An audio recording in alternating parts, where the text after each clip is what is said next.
Você obedeceria a uma ordem para machucar alguém? Em 1961, as cinzas da Segunda Guerra Mundial ainda estavam quentes. O mundo tentava compreender como uma nação inteira pôde participar das atrocidades do Holocausto. O psicólogo da Universidade de Yale, Stanley Milgram, estava obcecado com uma pergunta. Os oficiais nazistas eram cúmplices e monstros únicos na história da humanidade, ou qualquer pessoa boa, sob as circunstâncias certas, pode se tornar um instrumento de crueldade. Para descobrir, ele criou um experimento disfarçado de um simples teste de memória. Mas a resposta que ele encontrou, escondida nos porões de uma das universidades mais prestigiadas do mundo, foi tão chocante que assombra a psicologia até hoje. Neste vídeo, você não vai apenas conhecer o experimento de Milgram. Você vai entrar na sala, sentar na cadeira e descobrir o que a obediência cega pode fazer com a sua própria consciência. Bem-vindo à última sentença. A história começa de forma banal. Um anúncio de jornal em New Haven, Connecticut, oferecia $4 a homens para participarem de um estudo sobre memória e aprendizado na Universidade de Yale. Os voluntários eram pessoas comuns, carteiros, professores, engenheiros, operários. Nenhum deles tinha ideia de que estavam prestes a se tornar os sujeitos de um dos testes psicológicos mais controversos e reveladores de todos os tempos. Ao chegar ao laboratório elegante e imponente de Yale, cada participante era recebido por um homem de jaleco, cinza, austero e sério, o cientista, a figura de autoridade. Na sala havia outro voluntário, um senhor simpático e um pouco acima do peso chamado Sr. Wallace. O que o nosso voluntário não sabia era que o Sr. Wallace era, na verdade, um ator contratado pela equipe de Milgram. O cientista explicava o procedimento. Este era um estudo para ver se a punição ajudava no aprendizado. Um sorteio, que era secretamente manipulado, definia os papéis. O voluntário real sempre seria o professor. O ator, o Sr. Wallace, sempre seria o aluno. O aluno era então levado para uma sala adjacente e amarrado a uma cadeira com eletrodos. O professor o via sendo preparado para que não houvesse dúvidas da autenticidade do processo. Em seguida, o professor era levado para a sua posição, em frente a uma máquina impressionante, um gerador de choque. A máquina tinha uma fileira de 30 interruptores, cada um aumentando a voltagem em 15 volts, começando em 15 VF, choque leve, e indo até 450 VC. A autenticidade era tudo. Para convencer o professor, o cientista lhe dava um choque de amostra de 45 volts. Era real, doía. A tarefa era simples. O professor lia uma lista de pares de palavras. O aluno, na outra sala, precisava memorizá-los e responder corretamente. A cada erro, o professor era instruído a aplicar um choque, aumentando a voltagem em um nível a cada novo erro. Os primeiros erros chegam. 15 volts. O aluno grunhe. 30 volts. 45 volts. O professor sorri, um pouco nervoso. 75 volts. O ator, o Sr. Wallace, emite um gemido de dor mais alto. Aos 120 volts, ele grita que os choques estão começando a ser dolorosos. Aos 150 volts, acontece o nosso primeiro ponto de virada. O Sr. Wallace grita desesperadamente: "Me tirem daqui! Eu não quero mais participar. Meu coração está me incomodando." Ele revela uma condição cardíaca. O teste deixa de ser sobre memória. Agora é sobre a moralidade do professor. Ele olha para o cientista, buscando permissão para parar. Mas o homem de jaleco cinza, sem alterar a sua expressão, diz a primeira frase com uma calma assustadora: "Por favor, continue." O professor hesita. Ele argumenta. Ele diz que o homem na outra sala quer parar. Mas a autoridade, o cientista, simplesmente repete: "O experimento exige que você continue." E aqui, a engrenagem psicológica começa a girar. O participante está em conflito. De um lado, a sua própria consciência lhe diz para parar de infligir dor a um ser humano. Do outro, uma figura de autoridade legítima, num ambiente respeitável como a Universidade de Yale, lhe diz que é seu dever continuar. O que pesa mais? Para muitos, a autoridade vence. O professor, relutantemente, aciona o próximo choque. 165 volts. 180. 195. Os gritos do Sr. Wallace se tornam agonizantes. Ele reclama da sua condição cardíaca de forma cada vez mais desesperada. O professor mostra sinais visíveis de estresse extremo. Ele sua. Ele treme. Ele esfrega as têmporas.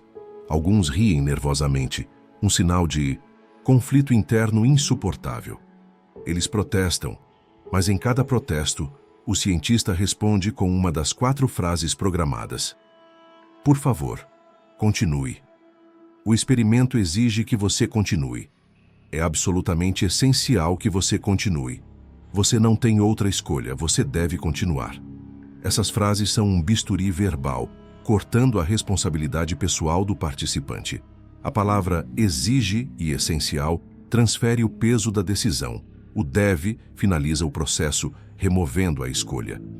Milgram chamou isso de estado agêntico. A pessoa deixa de se ver como a autora das suas ações e passa a se ver como um mero agente da vontade de outra pessoa. A responsabilidade não é mais minha, é do cientista. Eu estou apenas a seguir ordens. Aos 300 volts, o aluno dá um grito violento e desesperado e então, silêncio. Ele para de responder às perguntas. Ele não emite mais nenhum som. O professor se vira para o cientista. Ele não está a responder. O cientista informa que a ausência de resposta deve ser tratada como uma resposta errada. O professor deve continuar a aplicar os choques em um homem que pode estar inconsciente, ou pior. É neste ponto que muitos desistem. Mas a máquina da obediência já foi longe demais para outros. Eles continuam. 315, 330, 345 volts. O gerador tem avisos escritos. Perigo, choque severo. Agora, pause por um momento e seja honesto consigo mesmo. Neste ponto, com um homem em silêncio agonizante do outro lado da parede e um cientista impassível mandando você continuar. O que você honestamente acredita que faria? Não o que você gostaria de fazer, mas o que a pressão do momento faria com você. Deixe sua resposta nos comentários. Eu pararia ou eu continuaria. O professor, agora completamente sozinho com sua decisão e a pressão da autoridade, olha para os interruptores finais. O último deles, marcado com um sinistro 450 volts, XX, está a apenas alguns erros de distância. A questão de Milgram está prestes a ser respondida, não em teoria, mas na prática.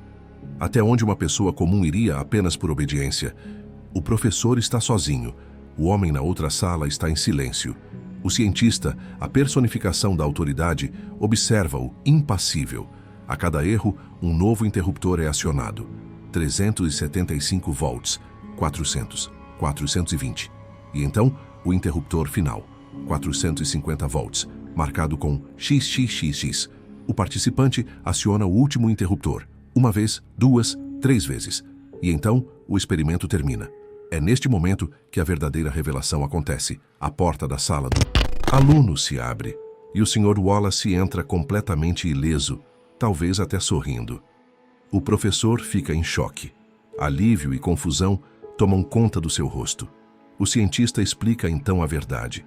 Os gritos eram pré-gravados, o gerador de choque era falso e o Sr. Wallace era um ator. O único sujeito real do experimento era ele, o professor. O estudo não era sobre memória e punição. Era sobre obediência. A pergunta de Milgram finalmente tinha uma resposta, e era aterradora. Antes do experimento, Milgram perguntou a psiquiatras, estudantes e colegas qual a percentagem de pessoas que eles achavam que iria até o final, até os 450 volts. A previsão consensual foi de que apenas 1% o faria, apenas os sádicos. A realidade foi devastadora. Na sua primeira série de testes, 65% dos participantes, 2 em cada 3 pessoas comuns, obedeceram às ordens até ao fim, aplicando o que eles acreditavam ser um choque potencialmente letal a um estranho inocente. 65%. Pessoas que, nos seus dias normais, eram pais, maridos, vizinhos, pessoas que se consideravam boas. Mas na sala de Milgram, tornaram-se agentes de uma autoridade que lhes ordenava que fossem cruéis. E esta é a grande lição, a verdadeira anatomia da obediência.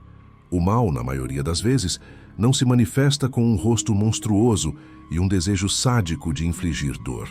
Ele manifesta-se de forma muito mais banal.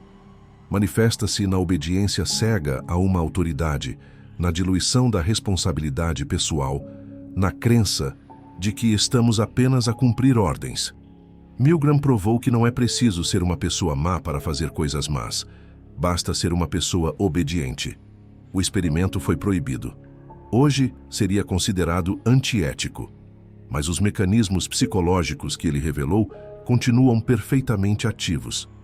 Eles estão presentes no funcionário que cumpre uma ordem corporativa que sabe ser prejudicial, no soldado que segue um comando que viola a sua consciência, e em pequenas situações do nosso dia a dia, onde a pressão de um grupo ou a ordem de um superior nos faz agir contra os nossos próprios valores.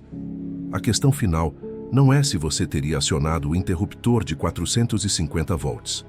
A verdadeira questão é: quantos interruptores de menor voltagem em nossas vidas nós acionamos todos os dias sem questionar a autoridade que nos manda fazê-lo?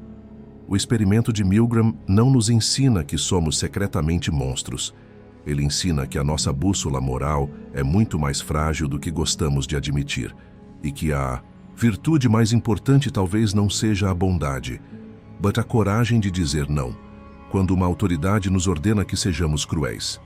Se você quer entender mais sobre a psicologia por trás das decisões que moldam o nosso mundo e como podemos nos tornar mais conscientes das forças que nos influenciam, inscreva-se no Última Sentença e ative as notificações.